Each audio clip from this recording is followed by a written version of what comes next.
Donc je vais inviter tout de suite Sir Hussein Bahmed, qui est un autre spécialiste des barrages. Tfadal Sir Bahmed à la tribune. Donc il est ingénieur en chef principal, chef d'aménagement de la surélévation du barrage Mohamed V.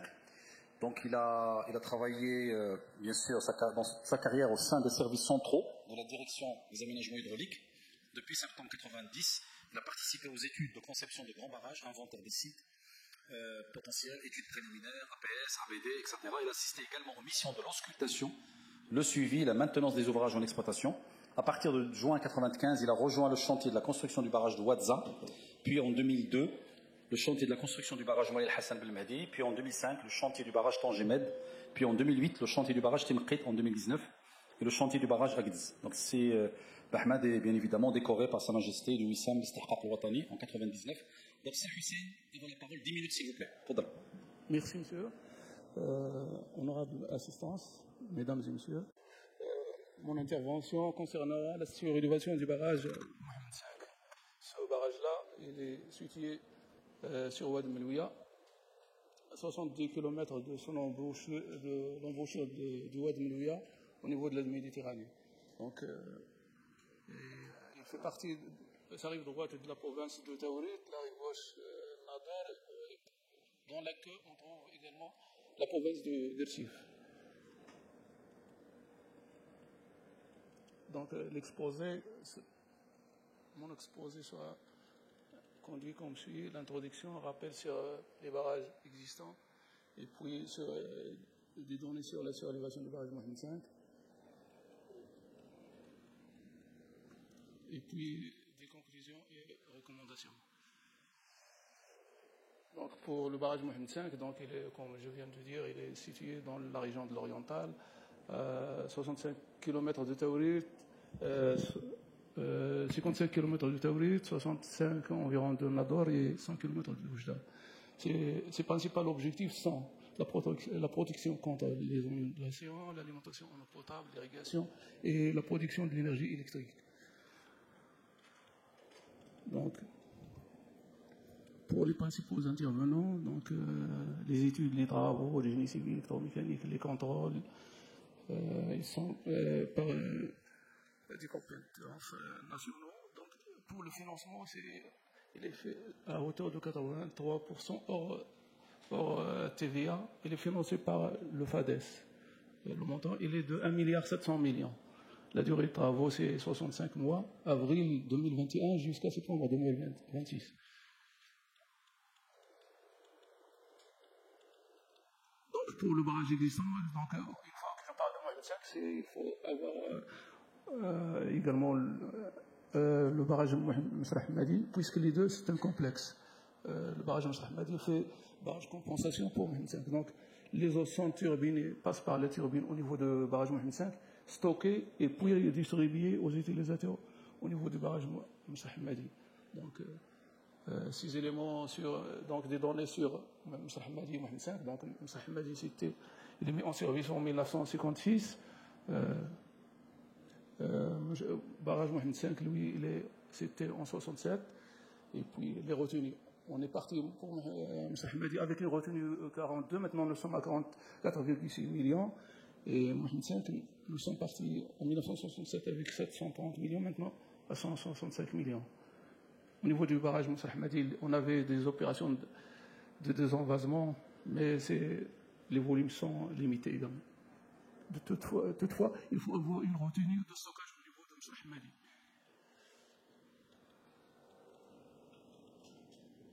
Donc ici, c'est un schéma de distribution des eaux sur le Ouad Melouia depuis Jebel Ayashi, Amidelt, et puis il y a le barrage Hassan II, et puis au niveau Ouad Melouia et Ouadza sur Ouadza, et puis le schéma de distribution jusqu'à Mohamed V, et puis la distribution au niveau de Msrah Hamadi.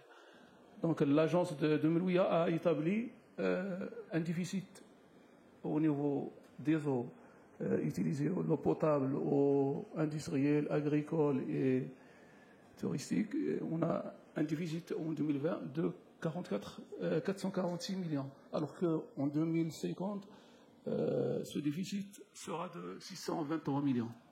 ce qui a donc induit à la construction, parmi les solutions, la construction échelonnée de barrages sur Ouad Melouia et ses affluents.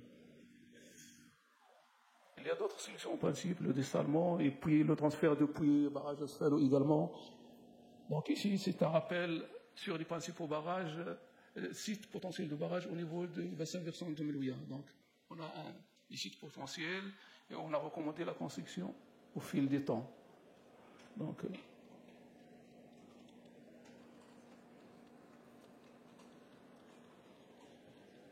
ici, c'est la situation des grands barrages. On a les barrages en exploitation, dont le barrage Mohamed V. Il y a également le barrage Samalut, Hassan II, Ouadza, Injil, et puis on a les barrages en cours de construction au niveau actuellement sur Ouad Melouia. On a le barrage Targa Oumadi, puis le barrage Mohamed V, la surélévation, et puis Beni Aziman. Donc les capacités de stockage diffèrent, ça dépend.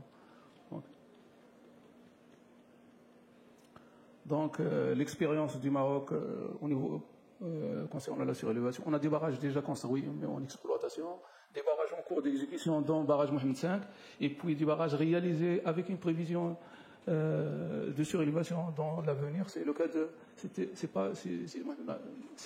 Moulay Abdelrahman, c'est ex-Zarrar, et puis Tamalut également, on a prévu de suréléver. Et on a un barrage déjà étudié en surélévation, c'est le barrage Total.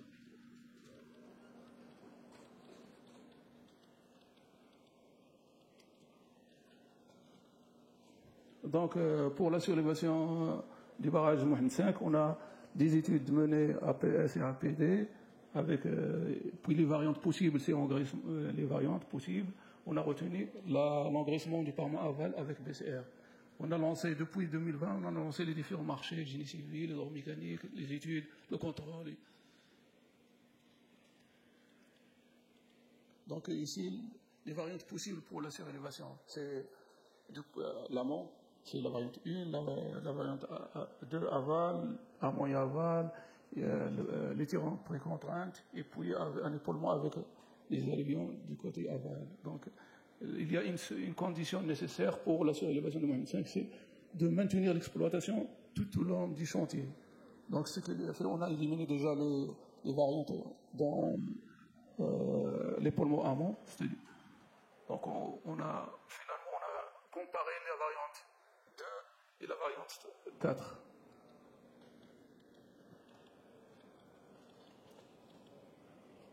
Donc ici, les différentes possibilités de surélévation. Donc la comparaison technico-économique a permis de retenir la variante engraissement, c'est-à-dire épaississement du barrage sur le parement aval. Donc on a retenu l'épaississement avec le BCR. Comme vient de dire Moulay Hassan, c'est la même chose en principe, des couches de 30 cm compactées avec 8 passes. Ici, c'est le principe de la surélévation. Pour le cas du barrage Mohamed V, c'est 12 mètres.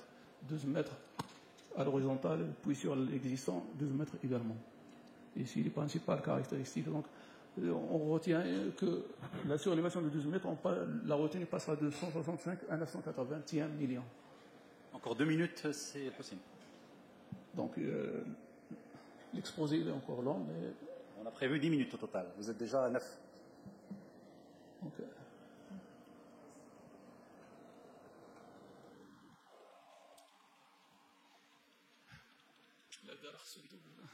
pointeur. Il fallait prévoir le slide directement. Monsieur Mouchkil, allez-y. Donc ici, c'est la concession des travaux en cours de réalisation à l'occasion du chantier de la surélévation. Donc c'est plusieurs. Il y a au niveau du chantier, à l'amont et à l'aval.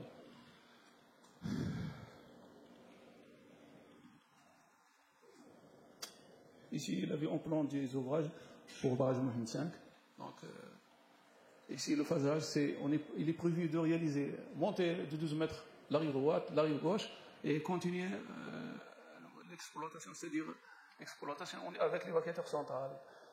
Malheureusement, on n'a pas pu monter en rive gauche parce qu'il y avait l'usine hydroélectrique. Donc, maintenant, la rive droite est achevée il y a presque 5 mois. La rive droite, elle est en cours. Ici, c'est un schéma de travaux, une projection. C'est la rive droite déjà achevée. La rive gauche, il est en cours. La partie centrale, on n'a pas encore commencé. Réalisation des ouvrages, ici c'est l'exploitation. On a ici une photo avec la retenue déjà presque sec, c'était en 2022. Ici avec une retenue, l'exploitation par l'évacuateur et la vidange. Ici les installations, la cité, l'infirmerie, l'électricité. Ici le laboratoire de contrôle. Ici les installations STM, station de coupure et production du sable, la centrale du PCR, BCV ici.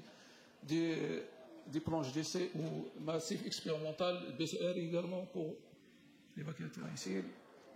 Donc ici, c'est les travaux, la route, et puis on a utilisé les explosifs à 150 mètres loin du barrage. Sinon, pour le reste, on n'a pas pu obtenir les autorisations nécessaires. Ici, les travaux. Ici, toujours les bétons conventionnels. Et le BCR, avec un dosage en ciment de 100 kg, c'est presque la même chose comme vient de dire, d'exposer M. Moulay Hassan. La résistance, elle est bonne. On a des résistances de 14 jusqu'à 24 MPa en principe. Ici, au niveau du barrage de surélévation, les couches sont limitées. On a 12 mètres à l'horizontale et en raison de l'existence de l'évacuateur, les couches sont limitées à 100 mètres cubes, 100 mètres cubes par couche. Donc c'est des petites couches, on pense. Il faut conclure, Hassan, il faut conclure, s'il vous plaît.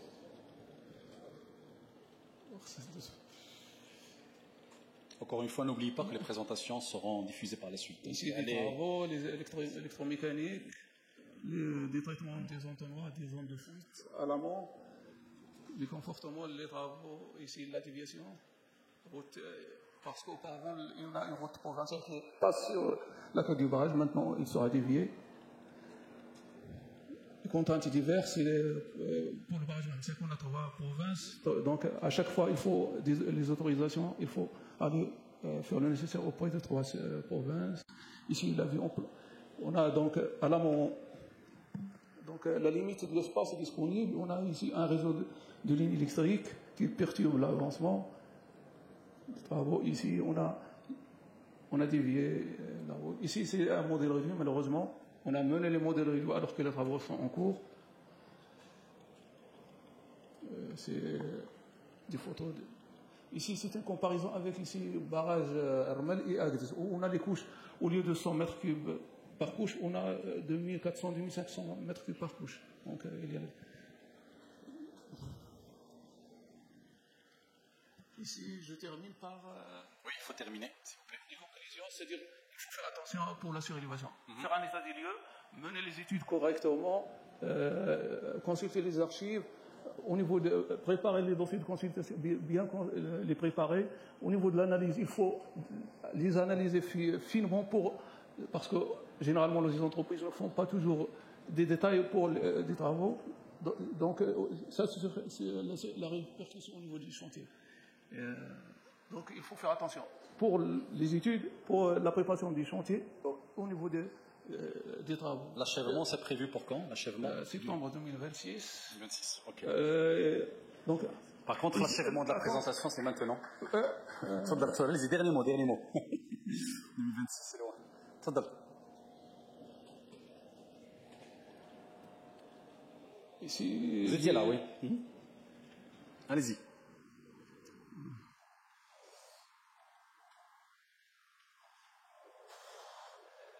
C'est bon? Il y a un slide qui manque? Non, j'ai un exemple. Au niveau, c'était un barrage dans les États-Unis. En principe, c'est un peu différent. C'est-à-dire, sur ce barrage-là, Saint-Vicente, c'est San Diego, aux États-Unis. C'est-à-dire, on a un barrage simple du parement aval. On n'a pas de vidange de fond, on n'a pas d'évacuateur. Donc, les travaux, on a pu même faire des explosifs à l'aval, ce qu'on n'a pas pu faire au niveau du barrage 25. Et au niveau des couches, c'est-à-dire au niveau de la mise en place du BCR, c'est des couches. Ok, merci.